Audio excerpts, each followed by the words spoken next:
The making of a prime minister. मुश्किलों का अंबार है, वही तो मेरे हौसलों की मीनार है। हिंदुस्तान में दो प्रधान दो निशान नहीं चलेंगे। इतनी ताकत ये पाकिस्तान के खिलाफ लगा दे तो आतंकवाद आगरा हो गया।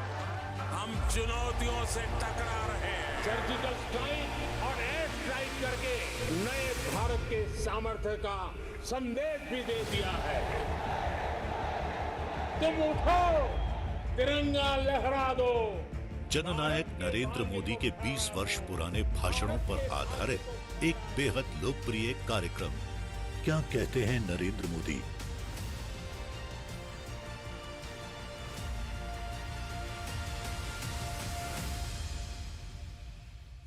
नमस्कार, मैं हूं आपके साथ सुरभि तिवारी। हमारे खास प्रोग्राम क्या कहते हैं नरेंद्र मोदी में आज आपको सुनवाएंगे पीएम मोदी का वो ऐतिहासिक भाषण जो उन्होंने 15 नवंबर 2022 को बाली, इंडोनेशिया में दिया। अपने भाषण में प्रधानमंत्री ने कहा कि 21वीं सदी में भारत और इंडोनेशिया कंधे से कंधा मिलाकर काम कर रहे हैं और भारत के नागरिक इंडोनेशिया के विकास में अपना योगदान दे रहे हैं और हम हमेशा से एक दूसरे के सुख दुख के साथी हैं। इंडोनेशिया आने के बाद, बाली आने के बाद हर हिंदुस्तानी को एक अलग ही अनुभूति होती है, एक अलग ही एहसास होता है। और मैं भी वही वाइब्रेशंस फील कर रहा हूं।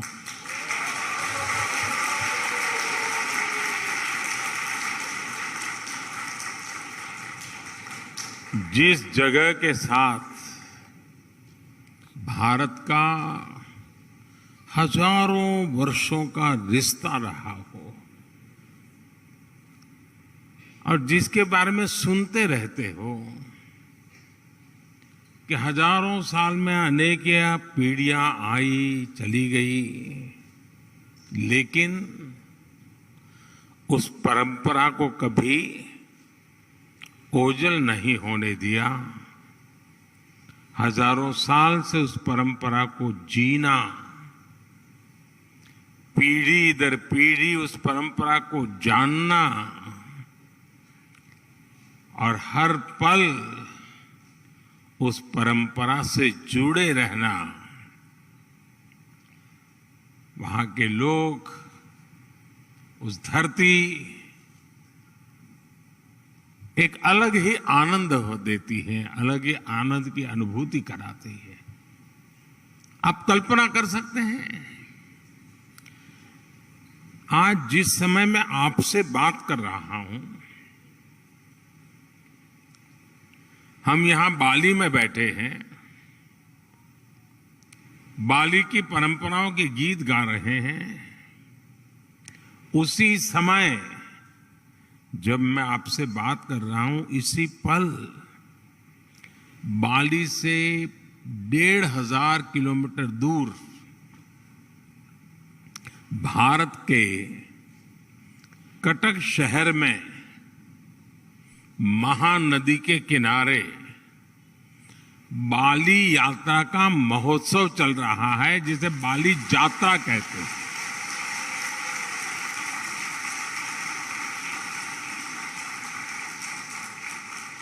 और ये बाली यात्रा है क्या? ये महोत्सव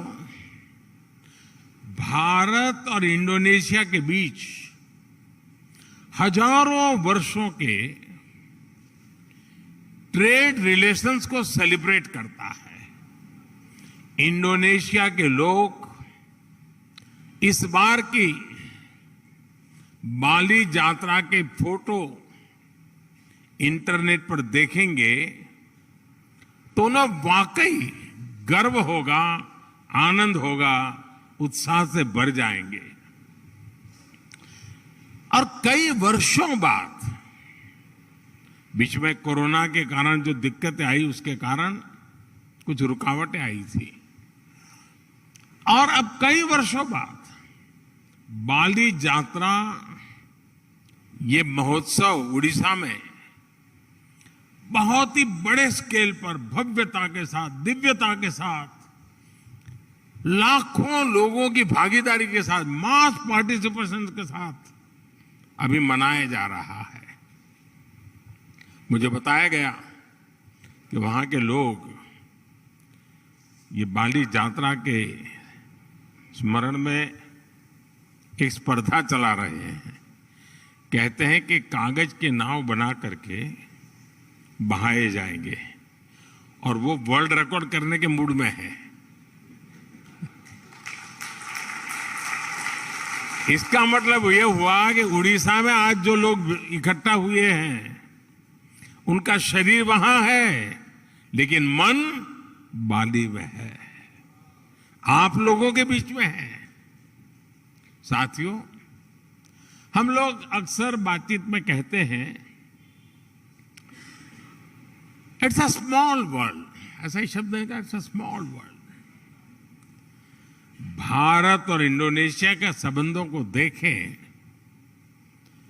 तो ये शब्द नहीं है, ये हमें सच्चाई नजर आती है, सटीक बैठता है।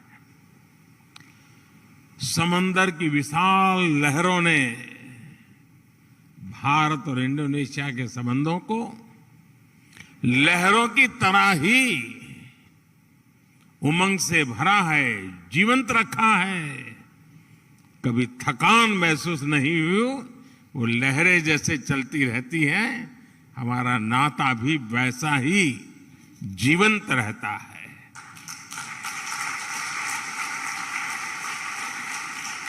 एक समय था जब कलिंग, मेदांग जैसे साम्राज्यों के माध्यम से भारत का दर्शन, भारत की संस्कृति इंडोनेशिया की धरती तक पहुंची। आज एक ये समय है जब भारत और इंडोनेशिया 21वीं सदी में विकास के लिए एक दूसरे के साथ कंधे से कंधा मिलाकर काम कर रहे हैं। इंडोनेशिया की जमीन ने भारत से आए हुए लोगों को प्यार से एक्सेप्ट किया, उन्हें अपने समाज में सम्मिलित किया। इसी वजह से आज आप सभी इंडोनेशिया के विकास और समृद्धि में अपना योगदान दे रहे हैं। हमारे बहुत सिंधी परिवार यहां रहते हैं और भारत से आए हुए हमारे सिंधी परिवार के भाई बहनों ने यहां के टेक्सटाइल सेक्टर में, स्पोर्ट्स गुड सेक्टर में, इतना ही नहीं, फिल्म और टीम इंडस्ट्री में भी काफी कुछ कंट्रीब्यूट किया है। गुजरात से जुड़े हुए काफी लोग यहां हैं। जेम्स, डायमंड्स, माइंस, इवन खेती, किसानी, उसमें भी वो लोग नजर आते हैं। भारत से आए हुए engineers, chartered accountants, professionals Indonesia के विकास के सहयात्री बने हुए हैं। कितने ही तमिल भाषी कलाकार यहां की संस्कृति, यहां के आर्ट्स को और समृद्ध करने में अपना योगदान दे रहे हैं। मुझे याद है जब 3-4 साल पहले इंडोनेशिया के बप्पा नयोमान न्यू आर्टा जी को भारत ने पद्मश्री से सम्मानित किया था। उस समय भारत का राष्ट्रपति भवन तालियों की गड़गड़ाहट से गूंजता ही रहता था। उनकी बनाई कलाकृति गरुड़ विष्णु केनकाना का कोई शायद हिंदुस्तानी ऐसा नहीं होगा जो उसकी प्रशंसा न करता हो। ऐसे ही इंडोनेशिया के वायन दिव्या और आगोश इंदिरा उदयन जी, उनको जब पद्म सम्मान मिला था तो मुझे उनके बारे में काफी कुछ जानने का, निर्णय करने से पहले मुझे काफी कुछ उनके विषय में जानने का मौका मिला। आगोश इंदिरा उदयन जी, आप भली भांति परिचित हैं उनसे और आज यहाँ मौजूद भी हैं। वो बाली में महात्मा गांधी के विचारों को आगे बढ़ाने के लिए जी जान से जुटे हुए हैं।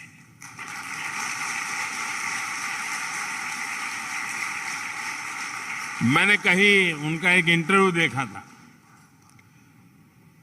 उसमें वो कह रहे थे कि भारत की सबसे बड़ी विशेषता अतिथि देवो भव की है।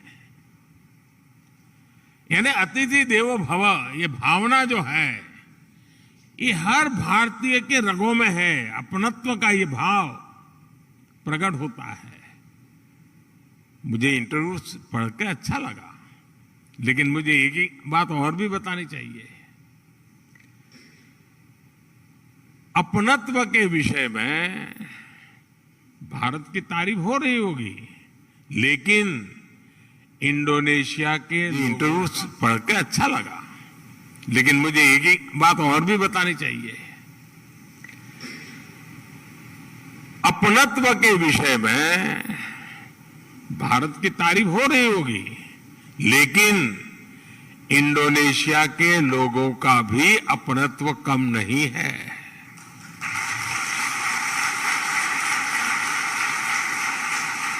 जब मैं पिछली बार जाकार्ता में आया था, इंडोनेशिया के लोगों ने जो स्नेह दिया, जो प्यार दिया, मैंने उसे करीब से देखा था, महसूस किया था।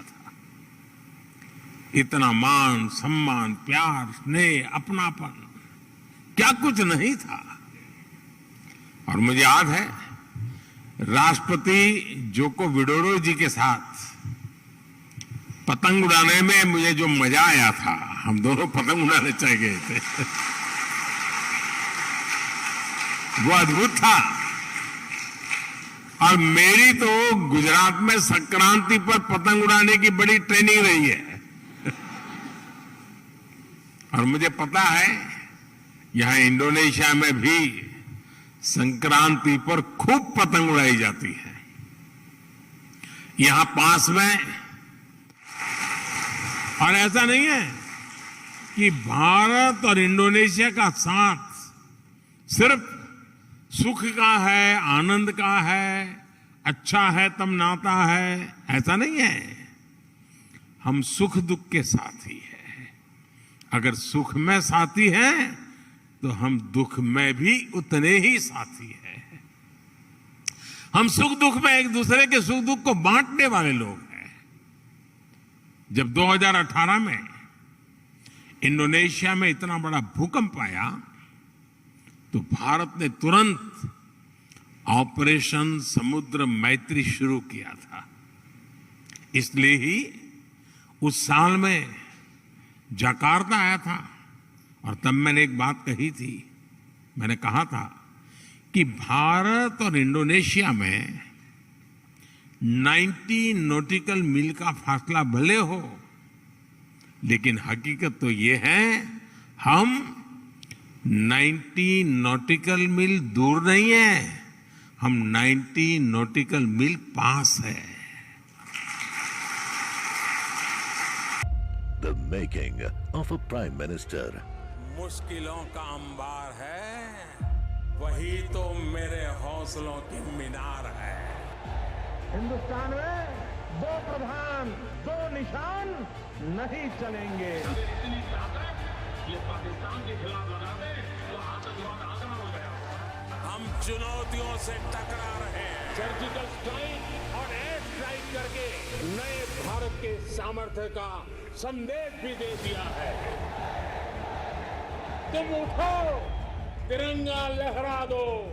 जननायक नरेंद्र मोदी के 20 वर्ष पुराने भाषणों पर आधारित एक बेहद लोकप्रिय कार्यक्रम क्या कहते हैं नरेंद्र मोदी